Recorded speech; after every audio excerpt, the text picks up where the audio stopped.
Thank you for joining us at FTP Sports Games.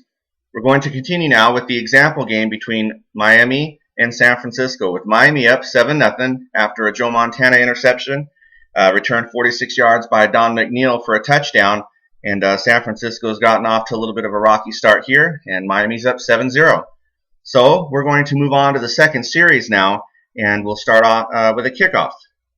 So we cycle the numbers, and we look here, and since this flag came up for coverage, it doesn't pertain to the kickoff. So we look at the two numbers here, trajectory and length, and we look here and see that trajectory from 11 and above means that you add the entire 1 through 20 number to the kicker's kickoff number and find out where the ball ends up. So it's 17-8, and Uwe von Schamann has a kickoff number of 12, so that means the ball is fielded in at the 4-yard line by the first returner, who is, for San Francisco, Carl Monroe. So Carl Monroe is going to get a return from the 4-yard line. We recycle the numbers, and we're going to look here. Uwe von Schamann, the Dolphins cover rating is essentially 0. It's a dash. And so 13 and 14 are the return yardage rating and base numbers. So when we look here, it fits within the new range for the kick return. And 18 yards is what's going to be added. And then when it's high like that, we just need to make sure it doesn't fit into his long run or his long return range. And it's not. So 32 yards is his return from the 4-yard line out to the 36. So we're at the 36-yard line. We take 10 seconds off the clock, and we go down here and we give Carl Monroe a return of 32 yards. So, San Francisco has the ball 1st and 10 at their own 36-yard line, and let's see if they can get back into this one. We're keeping everything base here. I'm doing the play calling and just against a base and a defense, and let's call a play action pass, intermediate outside to Dwight Clark. So we click the pass button, and that refreshes everything on the screen, and we see that we snap the ball, and the individual player action to start with a pass play says that someone's going to try and create a pass rush. Well, it's the left defensive end. When you look at Miami's defense, the left defensive end is Kim Bokamper, and 18 is above his pressure number, so he's not able to create a pass rush. So we skip the pass rush section, and we move down to where it asks for Joe Montana to read the defense.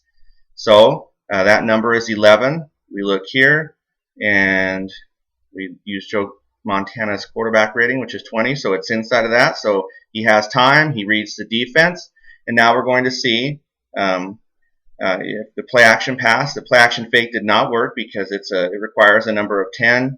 Joe Montana only has a play action rating of 9, which is about as high as you can get since 10 is the maximum. And so the safeties are still going to be involved. The play action fake did not work, so the safeties will still be involved. So we look here, and we're going to find out if the pass is completed. So the play action fake didn't work, so we check Joe Montana's higher intermediate throw number to determine if it is complete or not. It's the exact same, so yes, it's going to be complete. And then the defender covering Dwight Clark, the right corner, is William Judson. His PBU number is 4. So when we look across this line here, Joe Montana completes it. The ball in air defense asks for Judson to try and provide a big hit and maybe dislodge the ball. He's not able to do that. And the only other thing that could prevent a pass being complete is this help number here for the free safety. Well, the free safety is Lyle Blackwood, and his help number is 4, so it's obviously above that. So the pass is complete. And when a pass is complete, you look here to see if the quarterback has a chance to lead or if the receiver has a chance to run. It asks for a quarterback lead, and Joe Montana's number is 4. It's way above that. So the pass is completed to Dwight Clark. We look down here for the yardage for a gain of 18 yards. So 18 yards and a 1st and 10 for the San Francisco 49ers. Go down here and assign all the stats. Again, when you're playing and not explaining things and having to flip back and forth on screens because you'll have all the stuff in front of you, this starts to take place a lot quicker. So let's say we're 1st and 10 now on the Miami 46-yard line. You'll notice here we're in a full tendency by down and distance. Let's call a dive left for Roger Craig. So you snap the ball, and on the individual player action, it asks for Roger Craig to lower his shoulder. And the run play level is 18. So when we look at San Francisco, the play level is beyond the linebacker. The last number there associated with the linebacker is 15, so that means he's gotten into the defensive secondary level, and it asks for him to lower his shoulder. So we look here at his YAC rating, and 2 is obviously inside of that, so Roger Craig at the defensive secondary lowers his shoulder, and he's going to get a nice little gain out of it. 13 yards is the total. Since he was able to lower his shoulder and add a little bit more yardage, you use the green number, so Roger Craig pops forward for a gain of 13 yards. 1st and 10, San Francisco at the Miami 33, and they're on the move now. So trying to get back into this one.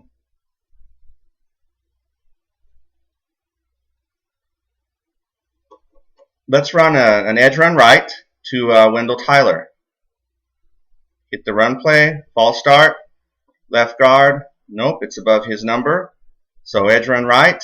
Now we see that the defense is in a zone defense, and when we cycled the numbers, the individual play action, a spin move. This is going to call for Wendell Tyler to try and execute a spin move to add a little bit more yardage. The run play level is 8, and there's a flag here. So when we look at Wendell Tyler, that's at the defensive line level. 2 is within inside his YAC number and a break number as well, but there is a flag on the play.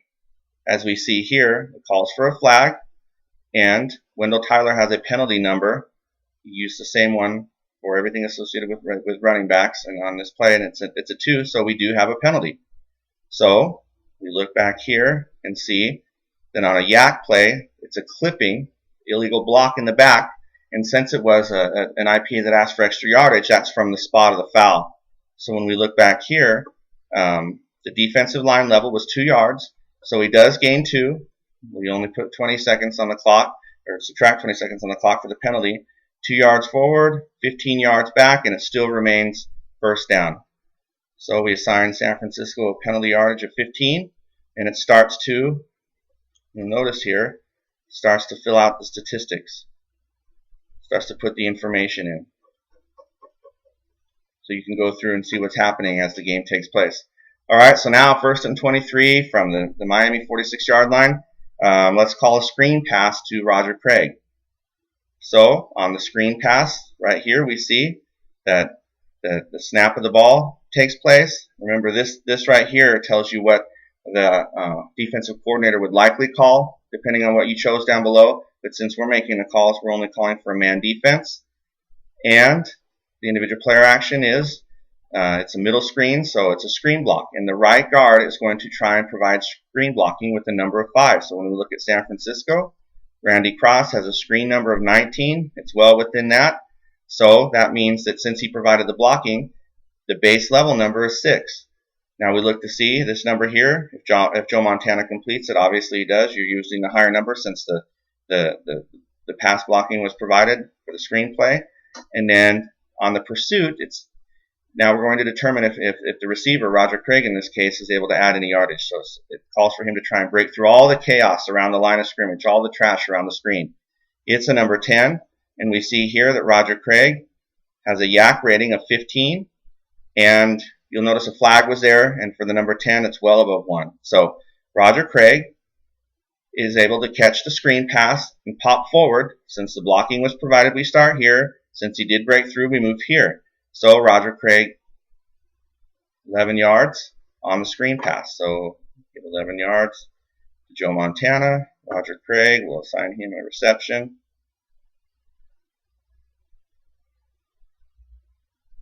And a little bit more manageable now for the 49ers. It's 2nd down and 12. So let's see if Wendell Tyler can get going. Let's call a sweep left to Wendell Tyler. So we hit the run button, and it recycles everything. We see that it's just a snap of the ball, and it calls for a tackle and a solid hit to be applied to the defender who is at the most likely defensive line level, that number 6 on Wendell Tyler. Yep, at the defensive line level. So since we've run a sweep, it's the right defensive end is associated with everything here at this level on sweeps when you look through the running lanes. And so the right defensive end is Doug Betters. His tackle number is 10. 13 is above that, so he doesn't make the stop. And it also calls for a stopper to be involved. Who's the yellow stopper? It's Glenn Blackwood. It's above his tackle number. And again, not particularly great run defense for the Dolphins.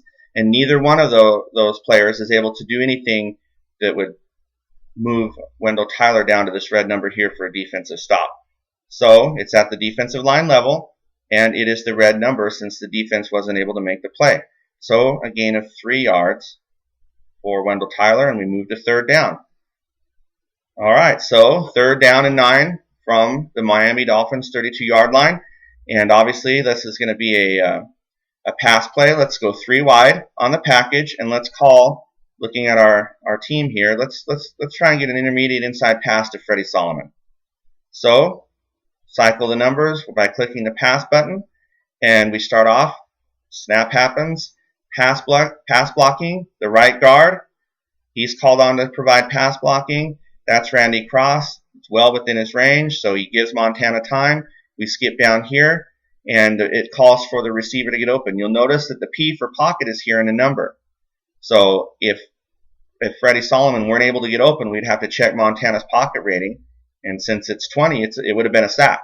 Since Freddie Solomon wouldn't be able to get open, and that would lead to a sack because Montana had to stay in the pocket longer. However, this is going to be within Freddie Solomon's intermediate pass route range, and he does get open. Now it calls on Freddie Solomon to try and finish that route off with a catch. So there's a few things. Once you get to the pass here, there's a few things we need to look at. Is the pass completed? Well, we're using his intermediate pass route number again since he's trying to finish the route with a catch, and then we need to check here. Who is his individual defender?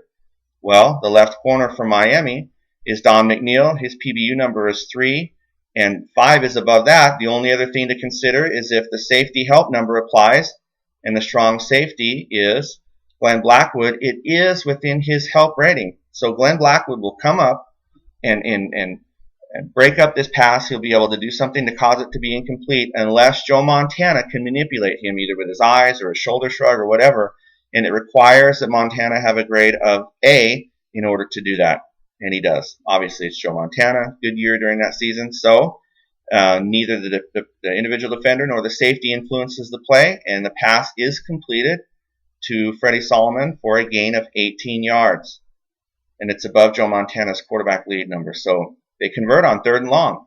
So 18 yards to Freddie Solomon. So they converted a first down, and now they're in the red zone. Pass is complete for 18 yards, Freddie Solomon.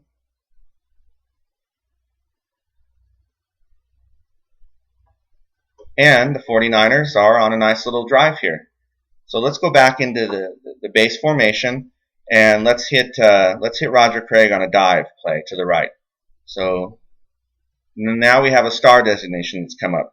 So they're in man defense. We snap the ball, and it calls for a star to be involved. Well, when we look at Miami, they've got 2 stars, Doug Betters and Bob Baumhauer. When there's multiple stars, and on a running play, you always use the star closest to the play. Well, on a dive right, that's obviously going to be Bob Baumhauer.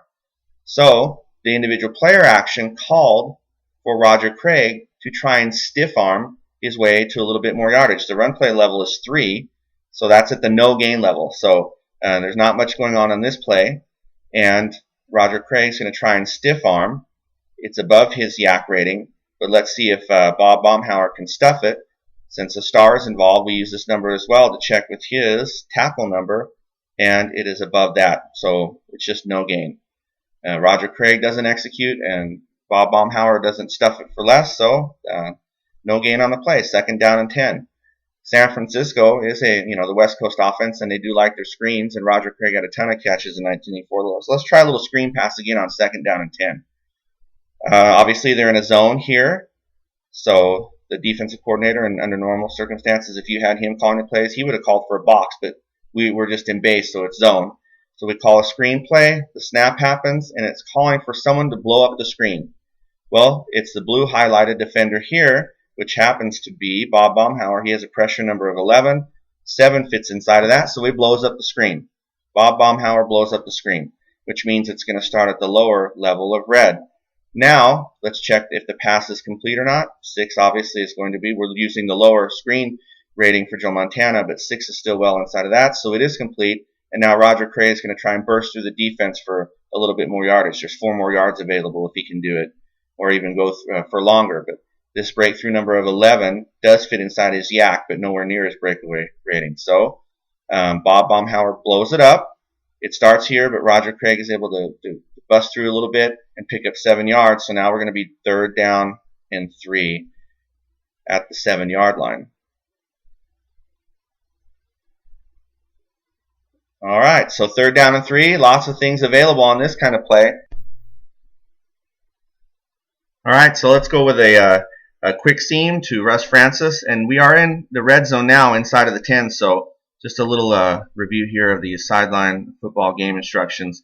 Once an offensive team reaches the opponent's 20-yard line, they are now in a red zone. A few changes occur once an offense is in the red zone, and because the space is a little bit more limited. All right, so on deep pass routes, you can only do that 15 yards and out. Intermediate pass routes, when the offense is inside the 15-yard line and an intermediate pass route is called, you use the quarterback's deep route number instead. Okay, and clearing routes, if the IPA called for a tandem receiver to run a clearing route, you use the receiver pick route instead, because these are very popular down at the goal line. And on goal-to-go runs, once the offense is in a goal-to-go down and distance, use the above procedures as outlined for resolving a run play. But when a running play is called, if the defense makes a stop, you drop 1 level. And so on anything like blitzes and safeties, there's a 2-level drop associated with that. So it really does define how difficult it is to operate within the red zone. So we're gonna call a quick seam to Russ Francis and see if San Francisco can pick up the 1st down on 3rd down and 3. We cycle the numbers. The first thing we need to look at is if the nose tackle jumps off sides. And he does. Bob Baumhauer jumps off sides, so there's no play. And since we can't split odd numbers in this kind of scenario, let's say that we move it forward 2 yards, take 10 seconds off the clock for a penalty, assign Miami a penalty of 2 yards, and that's going to put San Francisco now in 3rd down and 1 on the 5-yard line. So let's line it up in a power situation. Let's see if Roger Craig can go power slam left, and let's see if he can pick up the 1st down. So we recycle the numbers. The left wide receiver does not jump off sides, and right here under short yardage, it calls for a linebacker to stuff the play. So on a slam left, that linebacker, since Miami is lined up in a 3-4, is the weak side linebacker. He's in on the run play there, so because he's more down in the center here on a man defense, since the weak side linebacker joins a lot of times the 3-man front. So we look here, and it calls for him to stuff it. Well, who's the weak side linebacker? It's Charles Bowser, and 6. What's the number? It does fit into his play run rating, and so he is able to stuff that. And we look down here, since he stuffs it, it's the red power number, and they stop him on 3rd down. So Roger Craig gets stuffed right there by Charles Bowser, and it's going to cause San Francisco to have to kick a field goal. So let's see if we can get a field goal for the 49ers, and it's going to be a 22-yard field goal since you add 17 to 5. And let's go to the special teams tab, refresh the numbers. The kick trajectory is 6 with a length of 10. Let's go and look at Ray Wersching's ratings for 20-yard field goals. And we see here that it's 20-20. So he obviously was perfect on the year on field goals from 20 to 29. And so Wersching makes that. And if you want a little spice right here, you can look down here on makes and misses. So this says here a very small chance that this happens, but it's actually off the left upright and in. So Wersching does convert on the 22-yard field goal, barely. It's off the left upright and in, and the 49ers have come back and put 3 on the board. And in the red zone, they picked up a field goal. They put 3 on the board. And let's go down here, and Ray Wersching, give him a field goal made. And you can just click on it, enter numbers if you want to, for 22 yards. So Miami got off to a good start. They intercepted a Joe Montana pass early and returned it 46 yards for a touchdown. Montana is able to lead them down the field. And in the red zone, though, Miami makes a big play. They stuff Roger Craig on 3rd and short. And you'll see that the statistics down here start to fill out. San Francisco picked up 3 first downs. They have 73 total yards, 54 of them through the air, 19 on the ground. They did have the 1 turnover. They were 1 for 2 on 3rd down. Did we update? Yep, they were 1 for 2 on 3rd down. And also, they had a penalty for 15 yards, and they've run 9 total plays so far. So in the red zone, you see here that they've made it one time and they got a field goal. You'll also notice in the box score it starts to fill out all of this information. Joe Montana's 4 for 5 for 54 yards. He has a 72.1 QB rating, all the running plays, the statistics, and then the pass receiving statistics here. So halfway through, basically, the first quarter, Miami is up 7-3 on San Francisco, and when we start Series 3, it's going to be a kickoff to the Dolphins, and let's see what Dan Marino does with his first possession of the game.